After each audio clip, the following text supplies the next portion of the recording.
kukua na kubadilika kwa roho. Utulivu kabisa haupo katika maumbile. Vitu vyote aidha hufanya maendeleo au hupoteza hatua. Kila kitu ama husonga mbele au hurudi nyuma, hakuna kusicho na mwendo. Tangu kuzaliwa kwake, mtu hukua kimwili mpaka kufikia utu uzima, kisha baada ya kufikia kilele cha maisha yake, huanza kudhoofika. Nguvu na uwezo wa mwili wake hupungua na pole pole hufikia saa yake ya mauti. Vivyo hivyo, mmea huendelea kutoka mbegu mpaka kufikia upevu, halafu maisha yake huanza kupungua mpaka ukanyauka na kufa.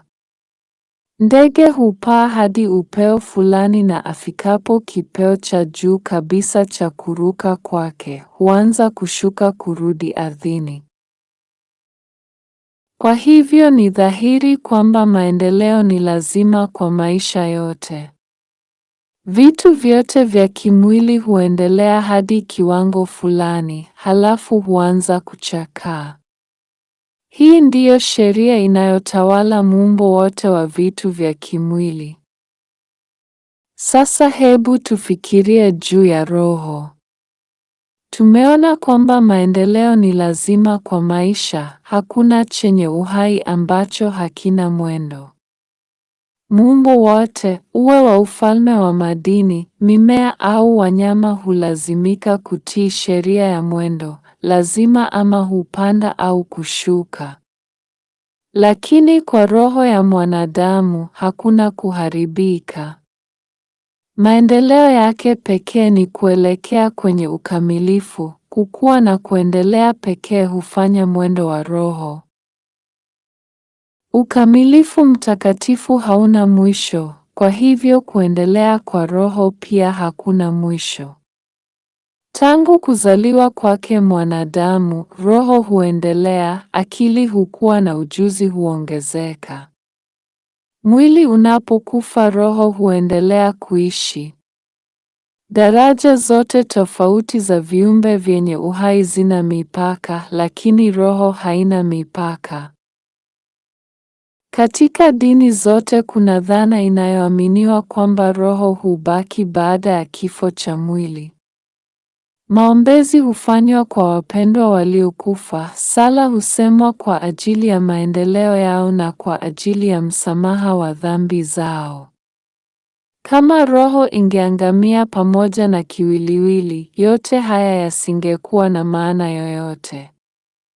Zaidi ya hayo, ingalikuwa haiwezekani kwa roho kuendelea na kufikia hali ya ukamilifu baada ya kuachiliwa kutoka kwenye mwili, basi ni kwa manufaa gani sala zote hizi nzuri na ibada hufanywa?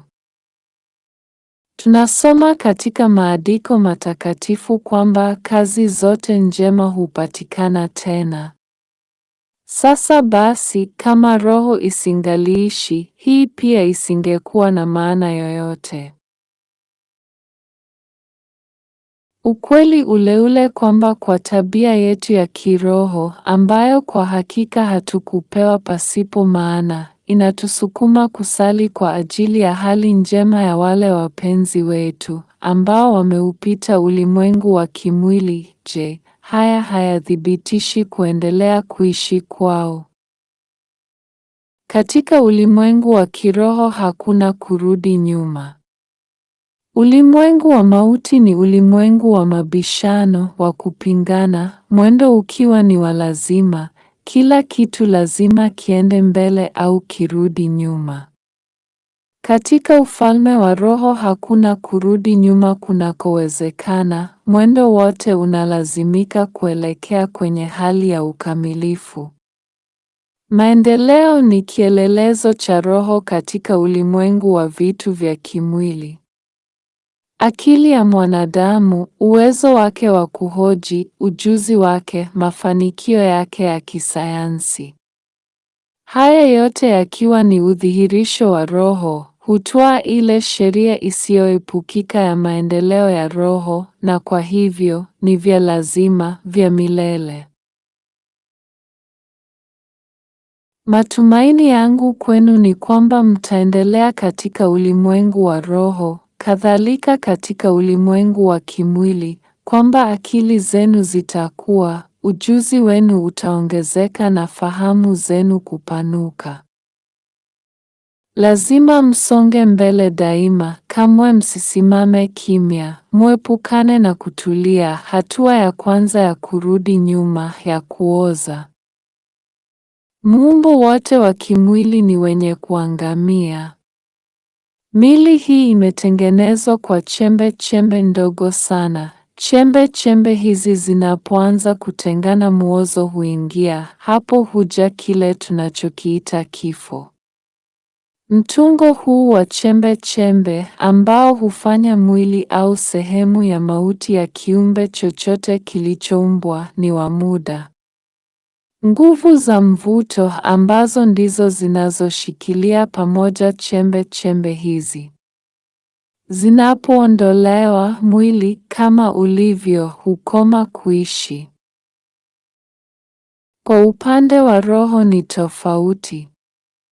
Roho sio muungano wa vitu mbalimbali, haikujengwa kwa chembe chembe nyingi, imejengwa kwa kitu kimoja kisichogawanyika na kwa hivyo ni ya milele. Haina uhusiano kabisa na muundo wa viumbe vyenye mwili, ni ya milele.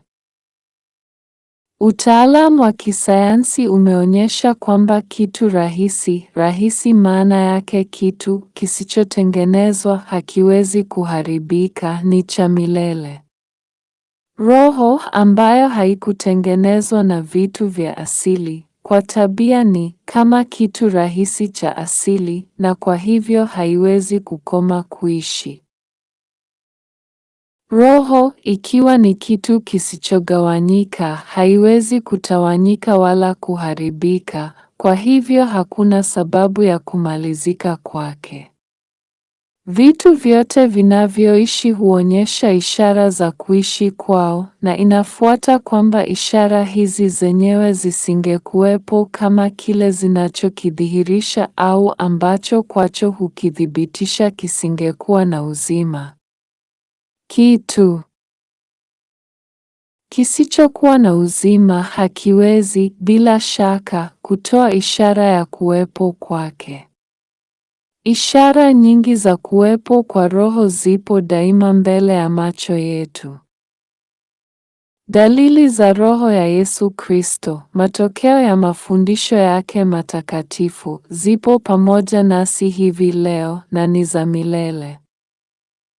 Kitu kisichokuwa na uhai, inakubalika, hakiwezi kuonekana kwa ishara. Ili kuweza kuandika mtu lazima awe na uhai, asiyekuwa na uhai hawezi kuandika. Kuandika kwenyewe ni ishara ya nafsi ya mwandishi na akili yake. Maandiko matakatifu, daima yakiwa na mafundisho hayo hayo, yanathibitisha kuendelea kwa roho. Fikiria kusudi la muumbo. Je, yawezekana kuwa vyote vimeumbwa kubadilika na kuendelea kupitia zama zisizohesabika kwa lengo hili dogo, miaka michache ya maisha ya mwanadamu duniani? Je, hili si jambo lisiloingia akilini kuwa hili ndilo lengo la mwisho la kuishi?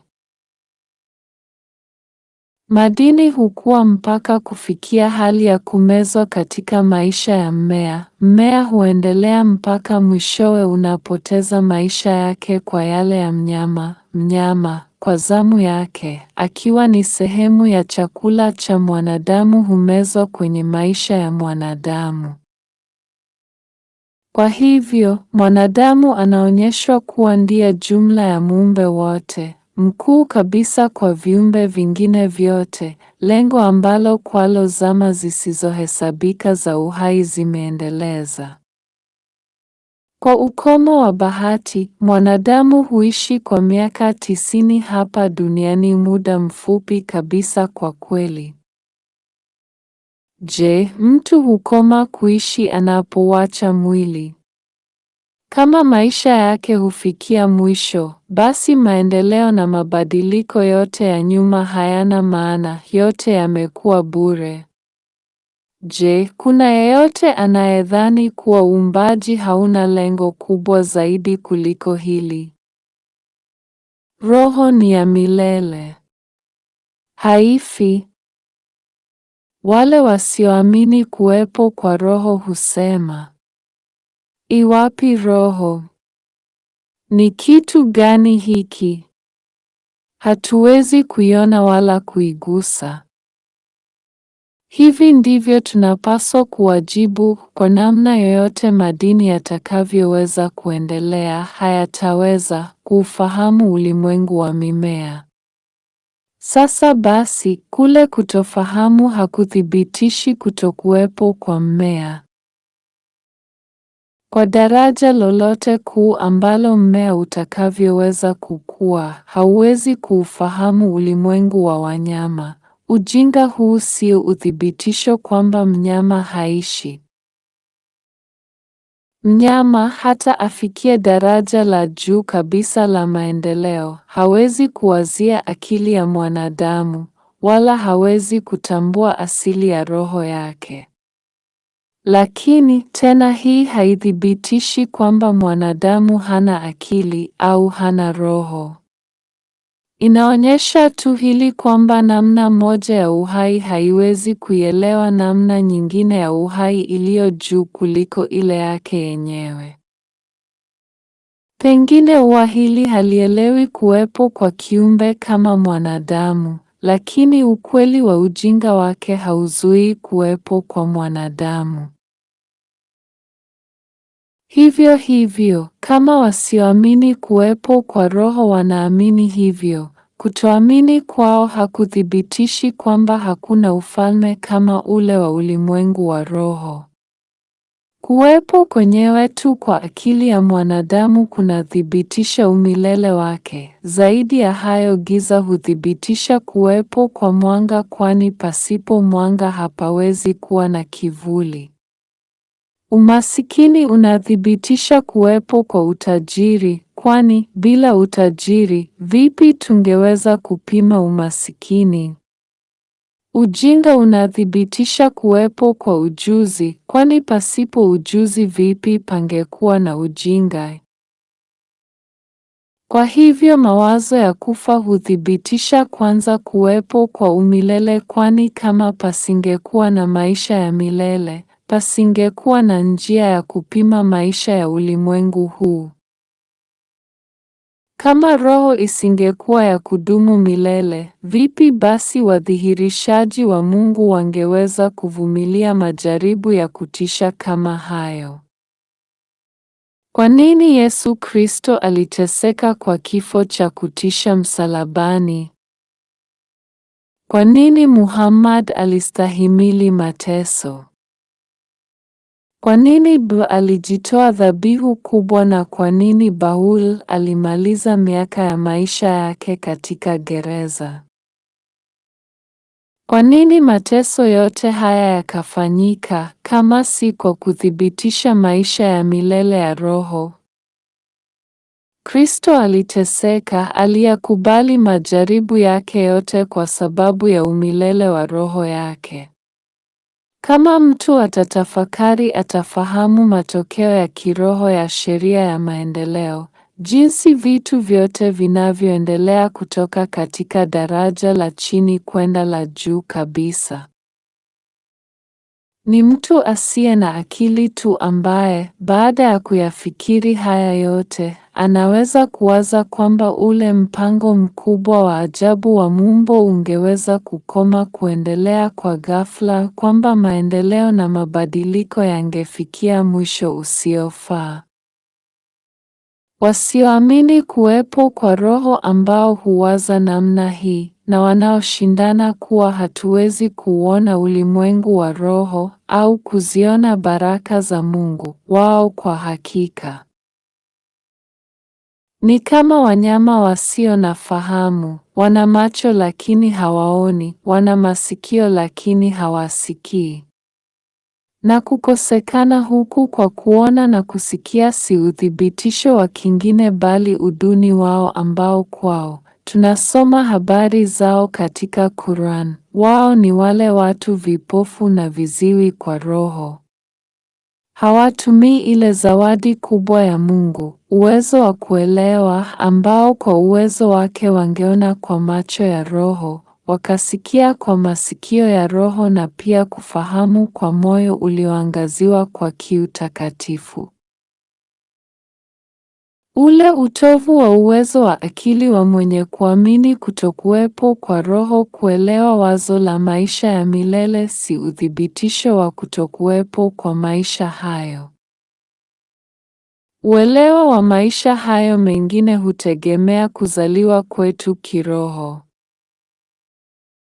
Sala yangu kwenu ni kwamba fahamu zenu za kiroho na shauku yenu kupata mambo yaliyo bora zaidi iweze kuongezeka kila siku, na kwamba hamtaruhusu hata kidogo mawazo ya kidunia kufunika macho yenu yale matakatifu ya mng'ao wa mbinguni.